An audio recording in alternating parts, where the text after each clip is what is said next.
We are living in a computer-programmed reality, and the only clue we have to it is when some variable is changed and some alteration in our reality occurs.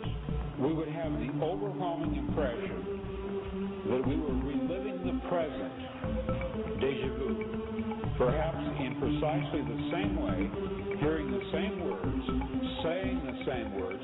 I submit that these impressions are valid and significant, and I will even say this: such an impression is a clue that at some past time point a variable was changed, reprogrammed as it were, and that because of this an alternative world branched off.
Good morning, and you have just branched off into an alternative world if you're listening to this broadcast. My name is Robert Phoenix. This is the Monday Mashup, and I welcome you to Monday. It is what are we talking about here? It's the second Monday, right, of 2012. You know, we've got a Friday the 13th coming up. It's this Friday, if you haven't figured that out yet. It's the first Friday the 13th of the year. I'm not sure if it's the only Friday the 13th of the year, but certainly it is the first. And it should be an interesting Friday the 13th. Let's put it that way. There's a lot happening right now around the world, in case you have not woken up from your New Year's Eve celebration quite yet, but there's some rocking and rolling, some rattling and shaking taking place. If you're not familiar with what's going on with the Middle East right now, there's a whole lot happening with Iran. You know, it amazes me to see how we keep getting these reports via Yahoo and, you know, the mainstream press, which is just pervasive. It's everywhere. You can't go anywhere without the mainstream press hitting you square in the third eye. And, you know, they're revealing satellite photos that there's activity going on at a deep level in an underground facility in Iran. And it's more provocation for war. And if there is a war in Iran, which we don't really have apparently much of a choice now, because there's no such thing as the War Powers Act anymore. They can unilaterally choose to go in and declare war at any given point in time based on what happened with 9/11, the Patriot Act, the Project for the New American Century, and preemptive strikes. They can go in and start war anytime they want. So your congressman is not dependent upon your approval to rubber stamp a war. It's taking them out of the loop, so that there's no responsibility anymore. You know, one of the things that Obama helped get Obama elected was that he said that I didn't vote for that war, and I wouldn't have voted for that war. That's what he said. But since he's been in office, he's accelerated one war. He started another. He participated, led from behind in a third, and now we're about to stare down possibly even a fourth. But that was one of his platforms. I didn't vote for that war. Well, that doesn't have to really concern anybody else that's running from this point forward, am I right? Because now they can all say, well, I didn't vote for that. Well, nobody has to vote for a war anymore. It just happens. But I got to tell you, if there is a war in Iran, it will not be a pretty sight for anyone. The Iranians have some of the fastest and deadliest surface-to-surface missiles on the planet. They bought these from the Russians, and they travel at extremely fast speeds. And they travel very low, and they can hit their targets very quickly without much interference from anti-missile missiles or anti-missile aircraft. And you got to know that these things are pointed right at Tel Aviv. I think they're called Yalant. I think that's the name of the missiles. They're Russian missiles. So, Iran has been preparing for any kind of a conflict or a war for the last 30 years. It's not like they've been sitting around with their thumbs up their ass thinking about, how they're going to react if and when the day comes. So they're pretty much good to go. And the fleet, the United States Navy is out there. It's off the coast of Bahrain. It's all there, and there's Russian ships off the coast of Syria. And this is, if there's midnight, we're about 11:58 right now. And the thing about Iran is that if there is a war, you will see your oil prices go upwards of $5 a gallon. I've said this before, and food prices will skyrocket. They'll go through the roof. Absolutely go through the roof. Now, what they have to do is they have to somehow tie Iran not to a threat to Israel, because a lot of people are losing patience with Israel, but they'll have to tie Iran directly to a threat to the U.S. It's the only way that the American people will somehow wring their hands and say, go get them, which is unfortunate, because it opens the door for another 9/11 style event in the U.S., which obviously we can't use right now. But here's the problem. The problem is that the global economy, and I've talked about this before, the global economy has hit a level of flattening off. There's a plateau with the global economy because there's no new manufacturing going on, really.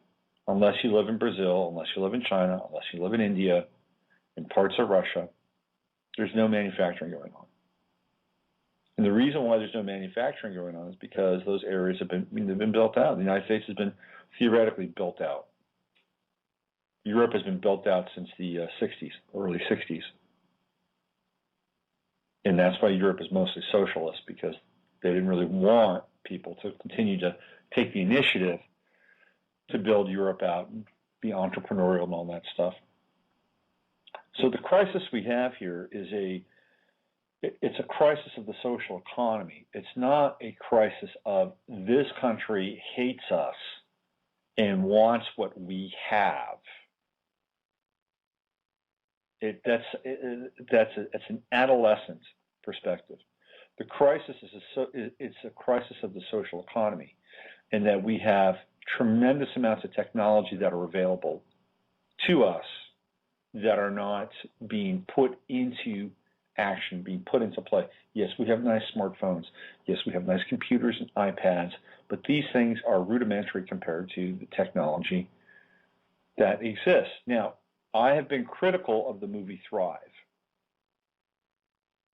Mostly my criticism now stems from the fact that Thrive is not made available for people to see, to watch, to witness, to participate in, to experience at a level that would be impactful meaning they're not freeing up Thrive. And any attempt to, even on a backwater channel like a Vimeo page, somebody put and I know this because my website was linked to a Vimeo video. I believe they showed the movie on this Vimeo page. It's not even on YouTube. It's kind of a backwater Vimeo channel. And I was getting somebody linked to my piece on Thrive. I was getting about 50 hits a day from that Vimeo video, which is significant. And it started off like 3, 4. Next thing I know, I'm getting 15, 20, 50, and then all of a sudden the video is gone. Well, that's because Foster Gamble and his people took that video down. I mean, if I were them, I would have said, you know what? Let's let 10% of our video be out there. Let's give it 10% instead of being content police and shutting everybody down. Because if you ask me, the whole premise of Thrive is to help wake people up. Well, if you have to pay, what is it, $15 for their DVD, okay, it's not, I mean, I think they had a brief stream for a while. For the first 2 days, I think you pay $5 or watch it for free or something. Right? They gave the taste. But now you got to buy the DVD, which is a hard copy. Now, it doesn't surprise me because the Thrive people are very much linked to the Ron Paul world, the Austrian economic world of hard assets. You know, that's the centerpiece. And so it's funny because, you know, the Austrian school is really tied into gold, which is the ultimate hard asset. And yet we are moving at light speed into a physical product-free world. You can get music online without going to a music store. You can get video online without going to Blockbuster. You can buy a book online without actually turning a page. I mean, these are 3 significant forms of how we digest information and entertainment. And to me, this is the Rubicon, and this is the social economy that I'm talking about. And I think it's ironic that the Thrive guys, you know, want to herald the onset of free energy, but they can't even honor the free energy paradigm of their own media. I mean, think about that for a second. I mean, here they're shaking their fist at the world, right? Hey, free energy, it's out there. This is it. We solved the free energy problem. Everything's solved. They can't even solve their own ability to allow their energy to circulate freely amongst people. There is a schism in that model. And I'm not saying they have a right to make money off what they've done. I get it. Foster Gamble took 8 years of his life, invested time, invested money. It's not like he had other things going on. I mean, the guy has a lot. He's got money. Let's be upfront about that. It's not like he had to go take a second or third job in order to do this. He had ample resources at his disposal.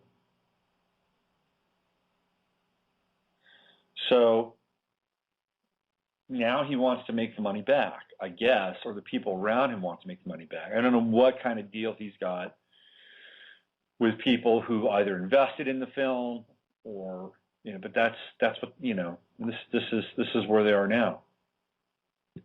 But this is really endemic of also where we are. Here's a film that trumpets free energy and yet can't allow its content to be free. Conversely, you've got the Occupy Wall Street people, and I was exchanging emails with somebody over the weekend, and it came to both of our attention that Occupy Wall Street is O's without the E, right? Like, you owes us something, you know? There's an owes. You owes us. And the Occupy Wall Street people, which I feel like are very, very connected to the zeitgeist people, are very collective. And I'm not saying that they're great. I'm not an advocate for the O's manifest, whatever that manifest is, besides the vague 1 versus 99. But the thing about Zeitgeist is that Peter Joseph basically made that movie and stuck it out there. It's like, here, take it. Here, watch it. It's a collectivist experience.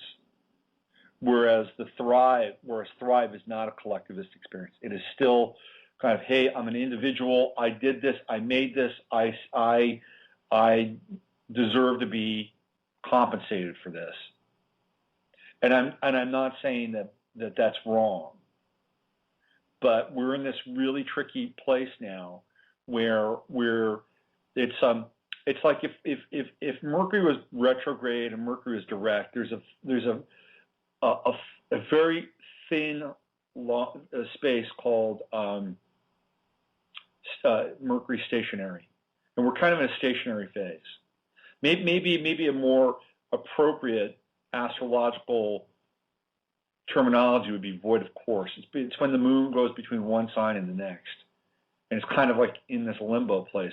I mean, we're kind of void of course at the level of the social economy, because we have these things. They're out there. They are out there. The technology is out there. I mean, what we call private technology versus public technology. When I say public, this is stuff that you and I touch. It's not public as in the government or the military public. Hold on a second. There's a helicopter going over my place. Just want to hear it go by. And there it goes. There's the public and the private technology. And the private sector technology is way ahead of what we get to touch and feel and all that stuff, right? Experience. And that's the problem. That is the big challenge. How do we incorporate this paradigm shifting technology, paradigm shattering technology into our lives? And who is going to be the one that will, or the ones that will allow us to experience that technology? Here's a scenario, possibly. So let's say we're just going down, this very dark path, more war, more confusion, more conflict, more repressive social order, less freedom, all these things, resources theoretically running out, blah, blah, blah, blah, blah. Then all of a sudden, we have somebody stand out from the crowd and basically say, hey, we're going to save the day. We're going to, bring out this brilliant technology. We're going to do all this stuff. And the only thing that you've got to do really is, and we're going to end the wars. We're going to reunite the world. We're going to have one government, one, happy order of being. And all you got to do, really, to access all of this is just take this chip. Take the chip. You take the chip and you get it all. You get it all. You get the whole thing, the whole shebang. If you don't take the chip, well, that's a whole other story. You're out. You can't play the game. So maybe it becomes as simple as that. But I guess once you let it out of the bag, if it's free, right? Anyway, these are just some thoughts that I was ruminating on over the weekend. That and O's. I was on the Occupy Wall Street site. If you haven't been there, you should check it out. It's kind of interesting. It claims to have no, center. No, there's nobody driving that bus, which I completely and utterly dispute. But one of the things that I saw over the weekend there was that there is a post on the NDAA, which is the Detention Act, the National Detention Act, which was signed by Obama on the 31st, just before the first of the year. And there was a post in OWS which was actually advocating it, that he had to do it, and it might not be a bad thing after all. Now, again, because there's theoretically no ownership on that site, you don't know who that's from. It could have been from, a shill. It could have been from somebody inside OWS. It could have been from just somebody who saw things a certain way and, decided to, add 1 + 1 and have it equal, SB 1867. But I thought to myself, well, this is interesting. I mean, they're actually making kind of an excuse or rationalizing why this was a good thing. And then, of course, there's a lot of debate that takes place. But really what happens is you get a headline. You get a headline. Bang, and there it is. And it seems like it's news. I also saw that there were a lot of people on the OWS site that were slamming Ron Paul. Ron Paul is quickly becoming a target for the Occupy Wall Street people. And they were claiming that Ron Paul trolls or Paul bots were crawling around and trying to... It's fascinating. I think it's absolutely fascinating because there seems to be a very different dialectic that takes place between the OWS people and the Ron Paul people. Because the OWS people, if you really want to get down to it, they are into more government. They're into government solving problems in ways that the Ron Paul people are not into. The Ron Paul people are, they get government out of the way. OWS is basically saying government is our buffer against these forces of evil. So they've basically decided to take on the Ron Paul people. So now we have camps that are waging an ideological warfare against one another, which falls into the divide and conquer piece that seems to be very prevalent in our culture and in our time and in our way of doing business in the world, dividing and conquering. Well, I'll tell you who's not dividing and conquering. He's mostly conquering. That's Tim Tebow. I don't know if you are familiar. Unless you're living under a rock, you've got to be aware of what's happening with Tim Tebow. Tim Tebow is the quarterback for the Denver Broncos. The whole thing with Denver is very interesting to begin with, right? The Denver airport, there's like tons of, I've gotten into this before, where Denver is a very, very strategic place. Barack Obama gave his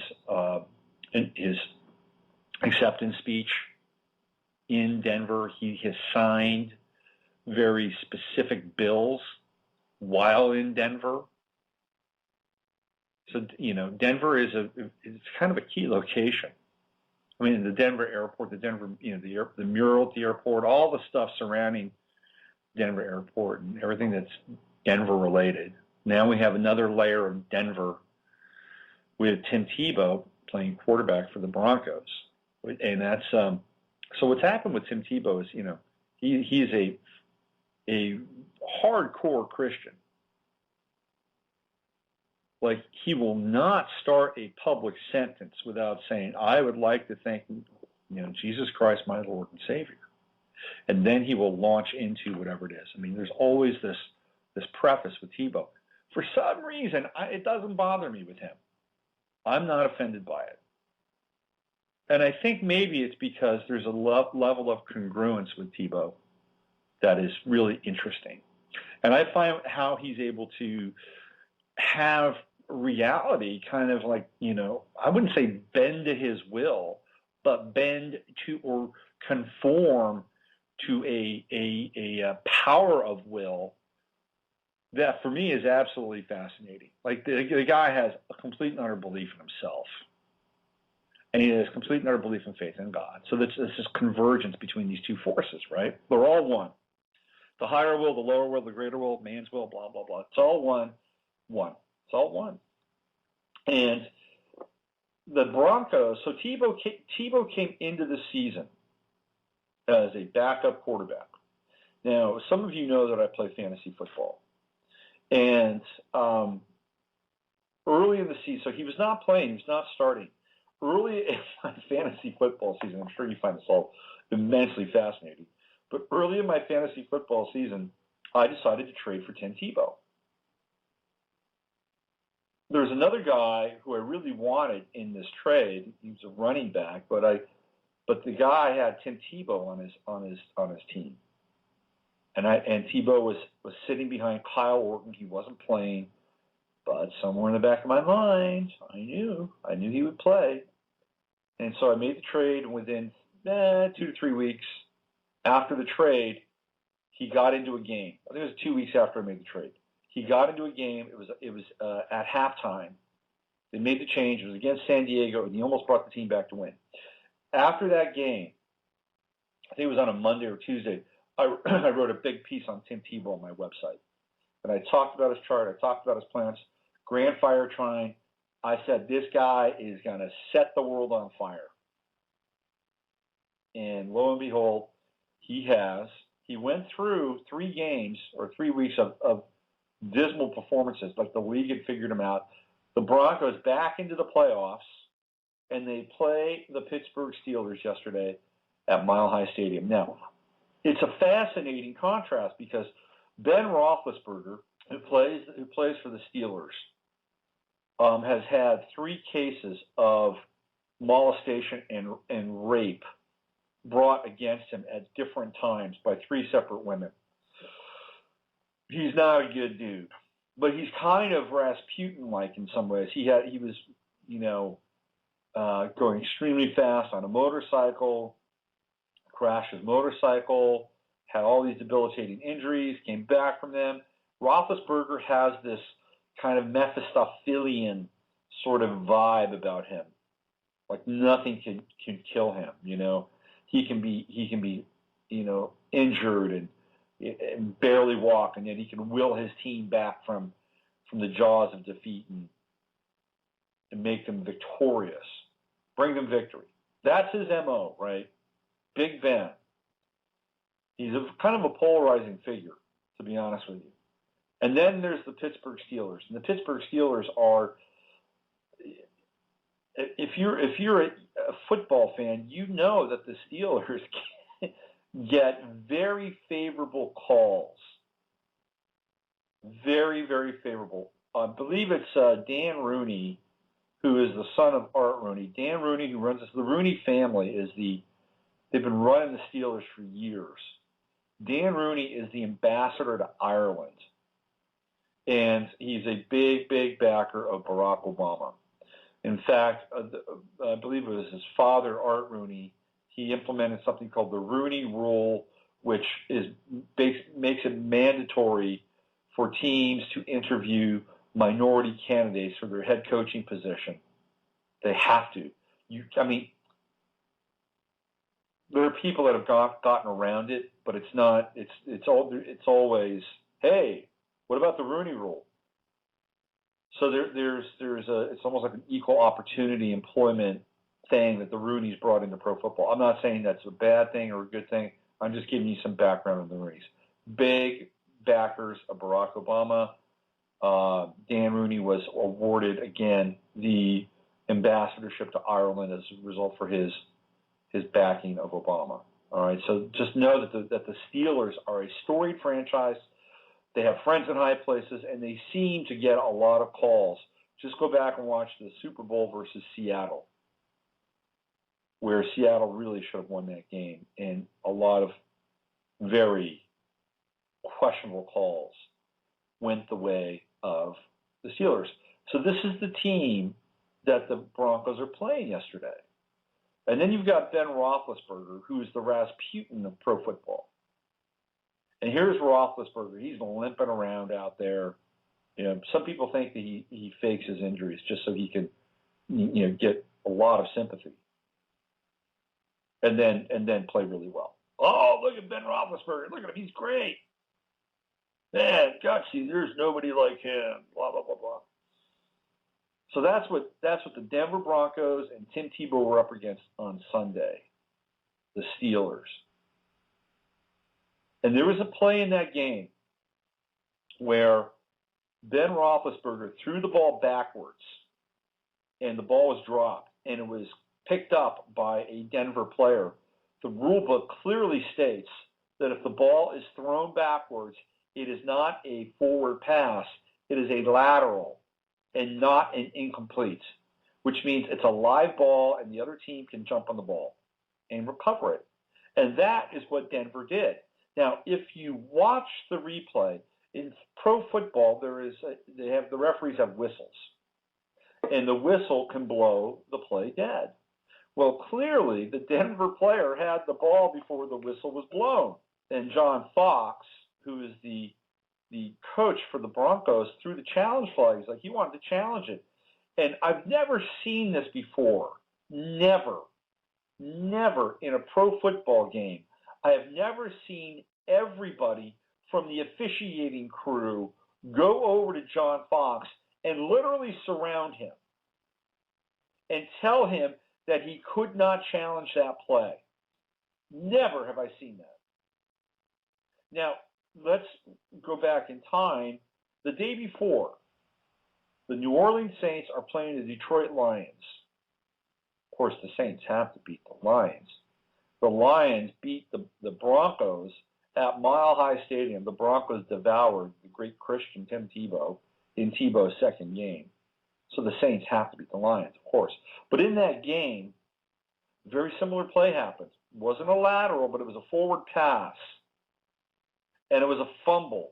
Now, we determined that a lateral is a live ball. It can be recovered. And that play was a lateral. But here, in this game, the whistle blew, and there was a fumble on a pass, and Detroit recovered the ball. Now, really, what should have happened is that they picked up the ball, and they started running with the ball, and they were running towards the end zone for a touchdown, and then the whistle blew. Well, guess what? They got the ball back. Detroit got the ball. It's like, okay, well, the whistle blew, but he recovered the fumble, so we'll give you the ball. We'll give you that. They didn't do that in the Denver game. So now you have two rulings, right, for basically what amounts to be the same play. And the same rule is not applicable in both games. So clearly, Pittsburgh is getting some very, very generous officiating, and at Denver's stadium. Now, we can see that there's this thing called home cooking. You know, when a team plays at home, invariably they will get at least 1 to 2 calls going their way. It's just a kind of a rule of thumb. That's why they build in these point spread things, right? So what happened to Pittsburgh after that play was that they drove down the field and they scored a touchdown. Had Pittsburgh beaten the Broncos, that play is what everybody would be talking about instead of Tim Tebow. But what happened? What happened is that eventually the Steelers came back, they tied the game. Game goes into overtime. Tim Tebow throws a pass, and Tim Tebow is not known as a great passer, by the way. He throws a pass, goes 80 yards. Touchdown, game over, Broncos win, Steelers have no chance, 0 chance to win that game. The refs had no say in the matter from that point forward. They just fold up the revival tent and let's move on. I mean, that's what happened. And what's really fascinating is that Tim Tebow threw for 316 yards. That last play gave him 316 yards. Tebow's favorite verse from the Bible is John 3:16. And who is Tim Tebow's coach?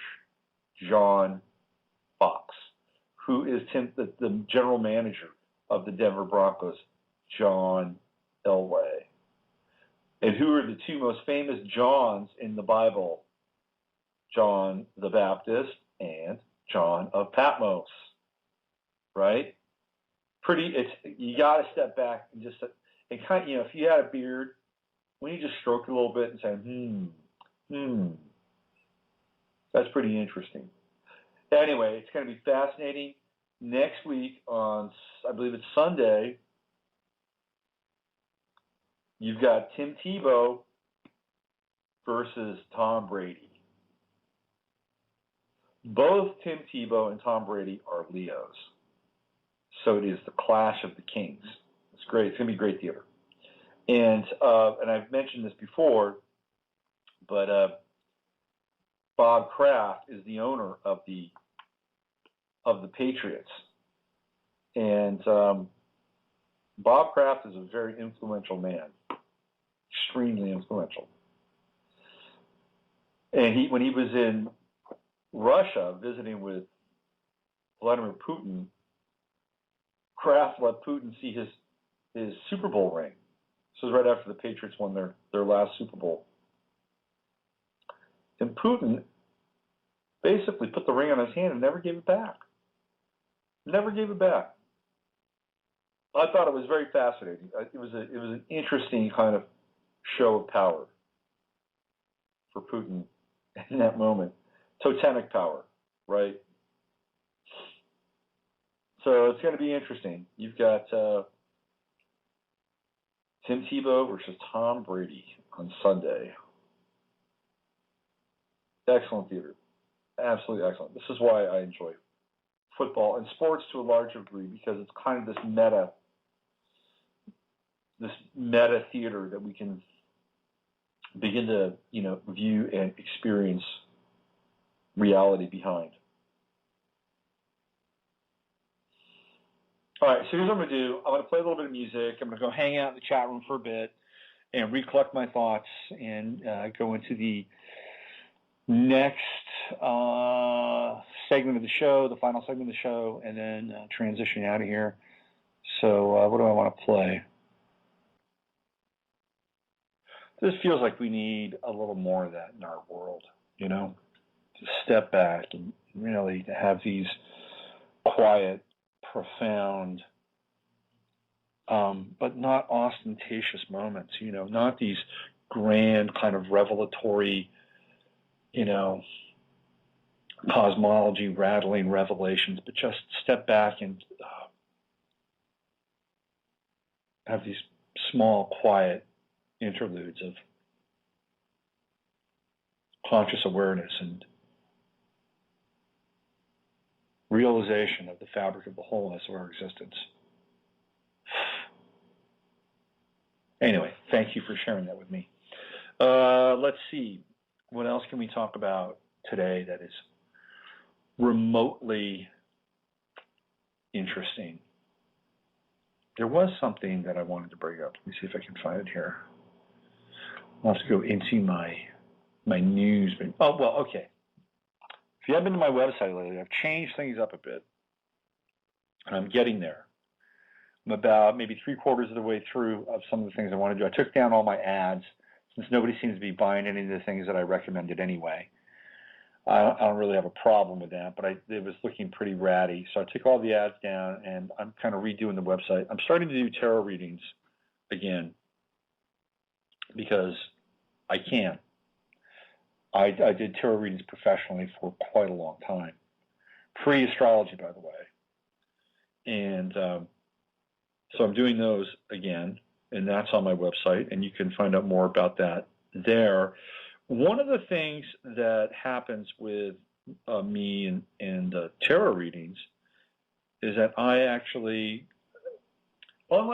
can go into an intuitive space with astrology, but there's something else that happens in the tarot readings. It's actually much more, in some ways, psychic. So it opens up a psychic gateway, and the readings through the tarot are I wouldn't say they're much more psychic, but they have, I would guess, more psychic information. because there are triggers and gates in tarot that there are not in astrology. Although there are in astrology, but they are different. They're very different. For me, astrology it's very hierophantic. Tarot is like the high priestess, and it engages a very different part of the brain. Speaking of high priestess, I went to a show last night in Berkeley, and it was fascinating, absolutely fascinating show. It was a concert. My friend Stephen Kent, who's a didgeridoo player, who I've had on the show here before, and maybe I'll have him on again at some point. But Stephen is he's kind of a key figure in the world music scene. And he's played with a number of different musicians from all over the planet.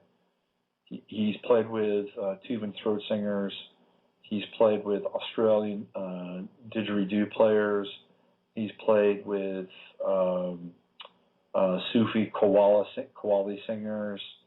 And last night he played with these two guys from Kenya who play an instrument called the obokano, which I had never seen nor heard before. Obokano. And it was absolutely fascinating, this instrument. How would I describe it? Imagine like like the chamber of like maybe a lute, but turned sideways. So imagine like a large kind of like egg. When I say large, I'm talking maybe I don't know, 1.5 feet, maybe 2 feet actually, 1.5 feet, 18 inches, and made out of cowhide. And so that's like the resonant chamber. And then off of this thing, it's like maybe like about 6 what look like rods or arms, and they're all the same length, and it forms like a rectangle, and there's 6 of them. Actually, I take that back. There's like 6 strings, and there's like a rectangle out of coming out of like this wooden, this like an egg-like chamber. So imagine something very rectangular coming into like an oval, and then in between the kind of the rectangular thing, there's like 6 strings, and they're wide apart. And I've never heard this instrument before, and I was sitting there trying to figure out what kind of scale this thing was in, and it was just almost impossible. I mean, it's like utterly. It was a stringed instrument, but it sounded like a rhythm instrument, and there wasn't a lot of derivation between one string and the next. But what they could do is they could play different rhythms with one hand on 2 of the strings and strum and play different rhythms with the other hand on the other strings. And even though there was no real scale between the strings, they could get different effects from them. It was fascinating. There were 2 of these guys. Kamatana is the name of the group. And they sang angelically over this rhythmic sort of strumming with the obokano. And then my friend Stephen joined them at some point and played didgeridoo. It was pretty tremendous. And what was really fascinating was there was a very small contingency of Kenyans that were there. And I was watching them dance. And it was remarkable, just watching them dance. They weren't dressed up in, traditional African garb or anything like that. But their rhythms and the movements of their body were just, utterly sublime, and their syncopation with each other, in sort of an improvisational sense, was just utterly filled with joy. I mean, there was no disconnect between their experience of the music and what they were sharing with us through the movement of their body. It was very cool to watch. Very, very cool. And what I found to be interesting was I hear these guys were playing these ancient instruments, singing in an ancient language, and they were born-again Christians. Here's that theme again, right? These guys were born-again Christians. And I asked myself, how does that happen? How do these people who come from kind of an ecstatic tradition with a lot of folkloric and tribal wisdom, some of which is good, some of which might be unenlightened. Not everything tribal is enlightened, by the way. Let's disabuse ourselves of that notion. That's us projecting our sensibilities onto other people in a very Rousseauian-like sense. But how does that happen? How do they all of a sudden go, wow, this God thing, this Jesus thing, this is something I got to hitch my wagon to? How does that happen? Like, I saw the Pope had just been to Kenya recently, and the Kenyans were just losing their stuff, man. They were like, oh my God, the Pope, they're crying. They had all these photos. How does that happen? And if I'm the Pope, and if everything is true that they say it is about that guy and the Pope and the Jesuits, how do you feel about that? How could you not have that event completely and utterly just take a wrecking ball to the wall around your heart? And you're in that environment and you see these people in their innocence and their joy and their love just professes profound faith and devotion. And you're thinking, oh my God, I am the biggest fucking phony in the world. Look at these people. Now, either you have to be one cynical, callous bastard to continue that charade, or it's got to change your life. That's my thought. Again, I'm trying to figure it out. I'm trying to figure that piece out. How, because I know for, like when the Mormons go into a place like Tonga, or and any of the places in the world where the dark-skinned people of the world are the fallen ones, the Ebonites, they offer salvation along with material support. Like, you convert, and guess what? We'll give you some food, we'll give you some clothes, we'll make your life a little better for you. As long as you're part of the flock and you continue to profess your faith, then you'll continue to receive some benefit. This is God in action. God is sharing His love. God is sharing His bounty. God is sharing His generosity with you. So therefore, you need to be faithful and devotional to God. I get that model. I do. But there's got to be some actual form of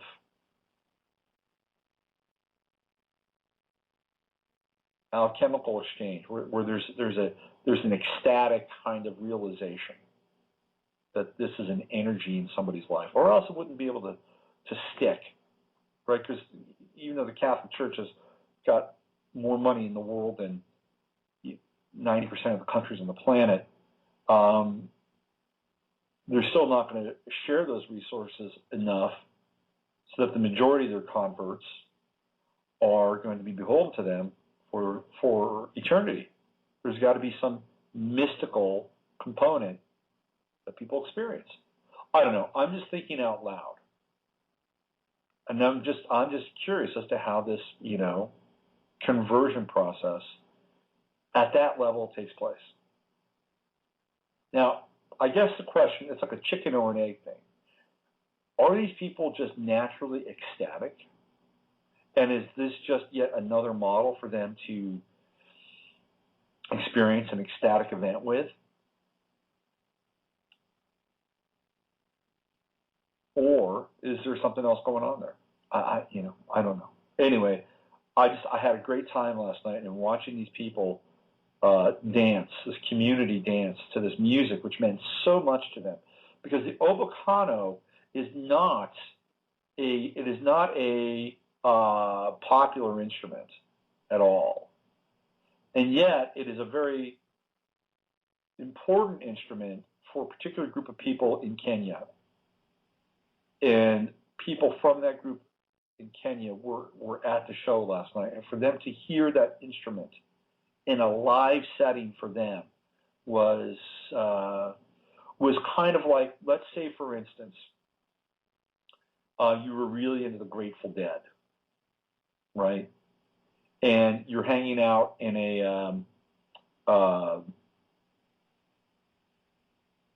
in New Guinea as part of the Peace Corps. And all of a sudden, out of the blue, Bob Weir and, the remnants of the Dead, show up, in some, small town in New Guinea and play a 3-hour Dead set. I mean, that's kind of what it would be like, I think, in some ways.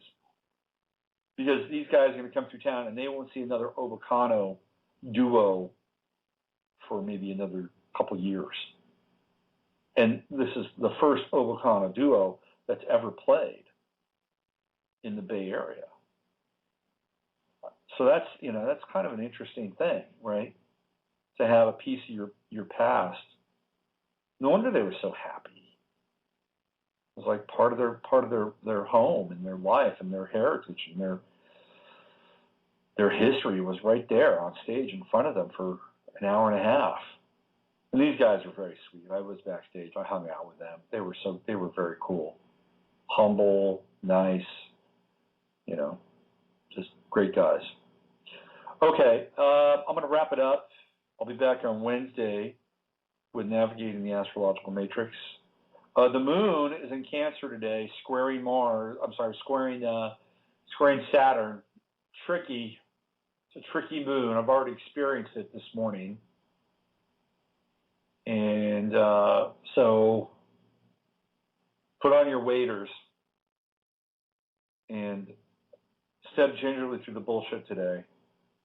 Take care of your emotions. Don't let people crush them. But also stand up for yourself, too. It's an important factor in today's astrology. All right, use your head to discern what's real, your heart to step into what's possible. I'm Robert Phoenix. You've been listening to the Monday mashup. I'll be back Wednesday.